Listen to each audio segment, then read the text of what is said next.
এটা হঠাৎ নয়, উনি খুব চিন্তা ভাবনা করেই করেছেন আর কি, মনে হয়। যেহেতু সারা পশ্চিমবঙ্গের প্রথম, মানে ভারতবর্ষের বুকে প্রথম লক্ষ্যকণ্ঠে গীতা পাঠ ব্রিগেডে, এবং সেটাতে আমি প্রেসিডেন্ট, এবং আমার পরিচিতি এবং আমার আহ্বান গীতাকে কেন্দ্র করে কল্পনাতীত সারা পড়েছে। 1,37,000 মানুষের রেকর্ডে মানে তাদের জমা দিয়ে। তো তখন তিনি বিরোধিতা করেছিলেন।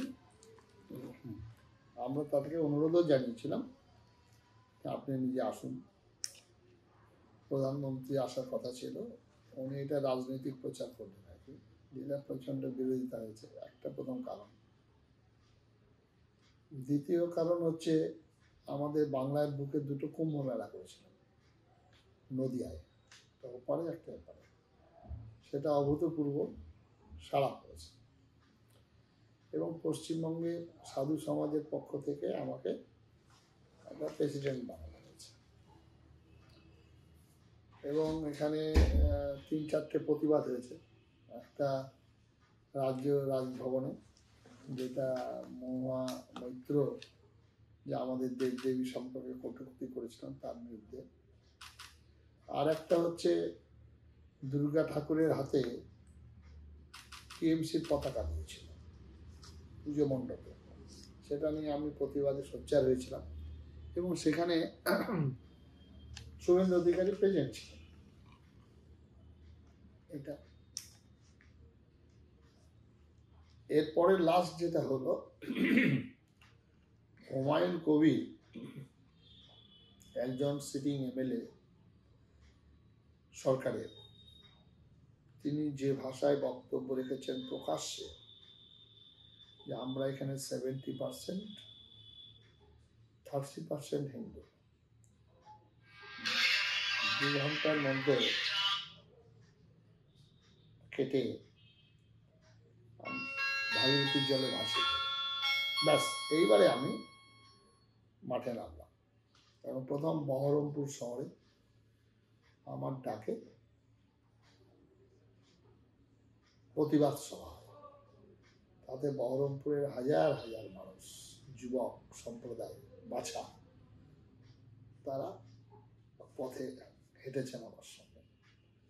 সেখানে বক্তব্য রেখেছি যে আমার বক্তব্য যে তাকে ডেকে কেন এখনো পর্যন্ত বলা হলো না যে তুমি এটা উইথড্র করো, তোমার বলা ঠিক হয়নি, তোমাকে সর্বসম্মুখে ক্ষমা চাইতে হবে। ব্যাস, এই কটি কারণের জন্য উনি এবারে বলতে শুরু করলেন যে কার্তিক মহারাজ, এবং ওনার ভিতরে একটা ধারণা তৈরি হয়ে গেছে যে কার্তিক মহারাজ এখন একটা হিন্দু সমাজের যেমন ব্যাপক শ্রদ্ধা ভক্তি পরিচিতি, তেমনি হয়তো পশ্চিমবঙ্গে পরবর্তী দাবিদার হয়ে উঠছে না।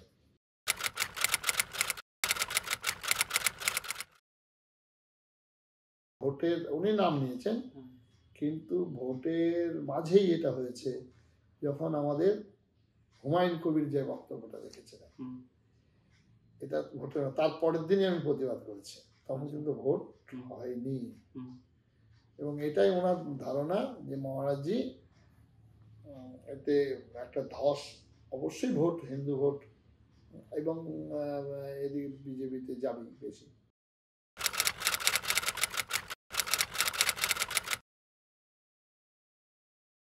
এটা হাস্যাস্পদ যে উনি এটা বললেন আর কার্তিক মহারাজ বের করে দিলেন।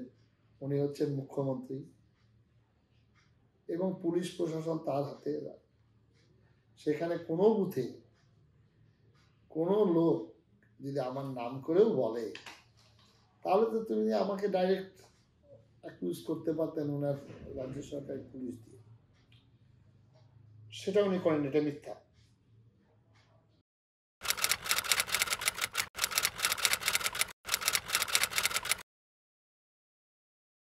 উনি যেটা বলছেন দাঙ্গা, পশ্চিম মুর্শিদাবাদ জেলায় আমি 40 বছর আছে, এখানে অনেক এসপি ছিলেন, প্রত্যেকটা এসপির কাছে প্রত্যেকের নোট আছে।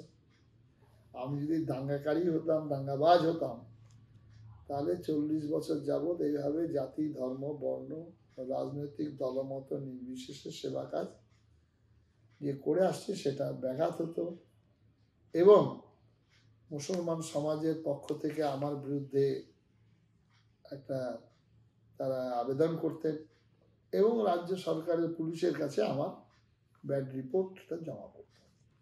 তাহলে তিনি যদি মনেই করেন তার হাতে যদি নথি থাকে তাহলে আমাকে অ্যারেস্ট করাই তো বেস্ট ছিল।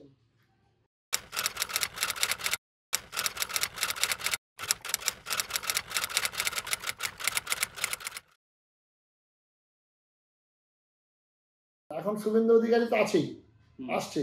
এখনো টিএমসির শাওনী সিংহ রায় যিনি এখানে ছিলেন তিনি আমার সঙ্গে আসেন। অপূর্ব সরকার যে ডেভিড সে আমার সঙ্গে আসেন, আশ্রমে আসেন।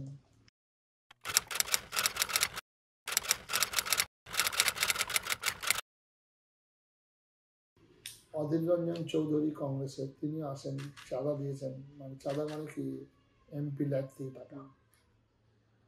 ডেভিডে এমপিতে দাঁড়িয়েছেন। তখন ওনার বক্তব্য যে কার্তিক মাস তখন আমার এগেনস্টে ভোট করেছিলেন টিএমসির হয়ে, কিন্তু এটাই বলেই থাকেন উনি, যুক্তি দিয়ে খণ্ডন, যে তাহলে উনি ওনাকে মুর্শিদাবাদের লোকসভার বিগত লোকসভায় উনি যে জিতেছেন সেটা বহরমপুর শহরের হিন্দু ভোট এবং কাঁদির হিন্দু ভোটে জিতেছেন এবং মার্জিনটা সেটা ৯৮,০০০ টাকার মধ্যে চলে এসেছিল। তো তাহলে কার্তিক মহারাজ যদি বিরোধিতাই করতেন তাহলে তো বহরমপুর শহরে কার্তিক মহারাজ যদি আজকে আহ্বান জানায় যে আপনাদের কাছে বিনম্র নিবেদন যে আজকে এই ঘটনায় পরিপ্রেক্ষিতে অধীর চৌধুরীকে ভোট দেবেন না, আর টিএমসি তখন ক্ষমতায়, আমি এটা করতে হতো। আমি এটা কোনোদিন করিনি।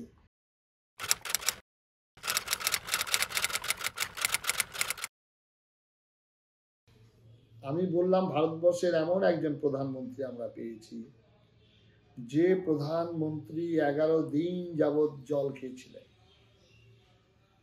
রাম মন্দির প্রতিষ্ঠার সময়, ভূমিতে শয়ন করেছেন, একজন কঠোর তপস্বী, রাজর্ষি জনকের যে আমরা জানি সেই পর্যায়ে হচ্ছেন আমাদের নরেন্দ্র মোদী। ব্যক্তিগত সময় কেউ 420 বলছে, কেউ কোমরে দড়ি বাঁধিয়ে নিয়ে যাচ্ছে, সেটা তো তার ব্যাপার। এটা কেউ বলতে পারে? একটা গণতন্ত্রের দেশে একটা প্রদেশের মুখ্যমন্ত্রী তিনি বলছেন কে হরিদাস পাল কোমরে দড়ি দিয়ে ঘোরাবো 420 বলে। তার শিক্ষা দীক্ষা, তার চিন্তা।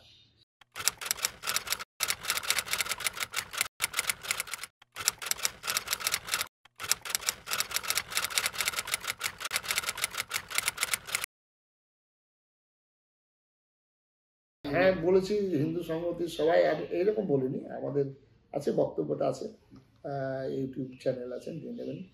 সেখানে আমি বলেছি যে আমাদের বিভিন্ন জায়গায় মূর্তি ভেঙে দেওয়া হচ্ছে। এই যেমন এখানে বেলডাঙ্গাতে ভেঙে দেওয়া হয়েছিল আমাদের বুড়িমার মূর্তি। সেক্ষেত্রে আমি বলেছিলাম যে মূর্তি ভেঙে দিবে আর আপনার মায়া করবেন, হ্যাঁ সেখানে মূর্তি ভাঙলে আপনার মায়ের প্রতি কেউ অত্যাচার করতে আসে, আপনি কি করবেন সন্তান হিসাবে? তাহলে আমরা ভণ্ডামি করছি। যে ভণ্ডামি না করি তাহলে মাতৃপূজা মূর্তি যখন ভাঙবে সঙ্গে সঙ্গে আপনার তারও মুন্ডুটাকে ছেদ করতে হবে।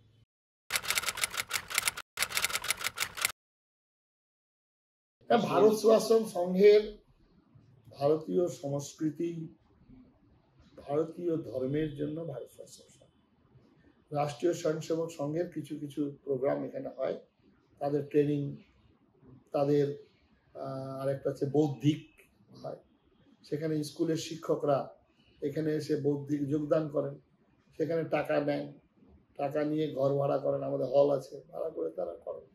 এখানে বিশ্ব হিন্দু পরিষদ থাকবেই তো, হিন্দু সংগঠনের যারা সঙ্গে যুক্ত তারা তো আমার কাছে আসবে, এটা স্বাভাবিক।